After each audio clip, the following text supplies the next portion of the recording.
根据路透社报道，1月7日，生产核酸检测试剂盒的重庆中原惠基药厂，大批工人聚集抗议厂方突然大量违约裁员以及拖欠工资，举行了抗议活动。当地出动了警察维持秩序，双方发生了严重的冲突。视频显示，警方晚间出动了手持防爆装置的警员维持秩序，示威者也曾一度与警方发生冲突，投掷杂物、桌椅、纸箱等。期间也有救护车到场。视频画面显示，现场地面有许多疑似检测试剂等杂物。路透社表示，抗议活动在中国并非罕见，在过去多年，经常有民众因金融诈骗或劳工纠纷等问题举行抗议。去年10月底到11月初，苹果手机最大的代工厂富士康郑州厂区因中共病毒疫情爆发了数万名工人大规模外逃以及后来的激烈抗议活动。中共当局对示威抗议者一向秉持高度戒备、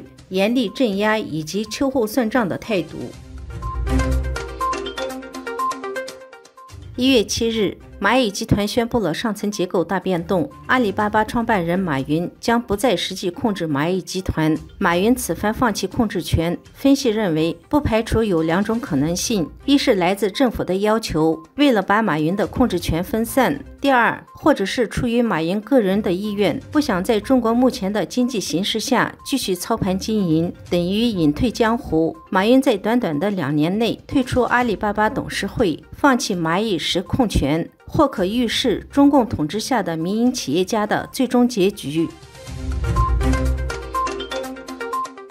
加拿大青年反抗组织公民会会长杨若辉原本是一名拥护中共的小粉红，如今他成为了海外中国留学生反共团体的领袖。杨若辉是一名身在加拿大的中国留学生，他说自己原本是一名小粉红，通过长期阅读历史书籍，逐渐认识到了中共政权是多么的离谱，而在不断思索的过程中，他的世界观也在不断动摇。看着同胞们在中国这个大集中营里遭受着各种折磨，言论和信仰自由处处受压迫，曾经也是其中一员的杨若辉感到悲哀和气愤。中国的白纸革命在加拿大的跨族裔人士也接力申冤。2022年11月底，杨若辉在活动现场发言说，中国各地的勇士们用自己的血肉之躯面对共产党的警棍、装甲车，他们都没有退缩。身处海外的我们有什么可怕的？他们绝不能倒下，我们也绝不能退缩，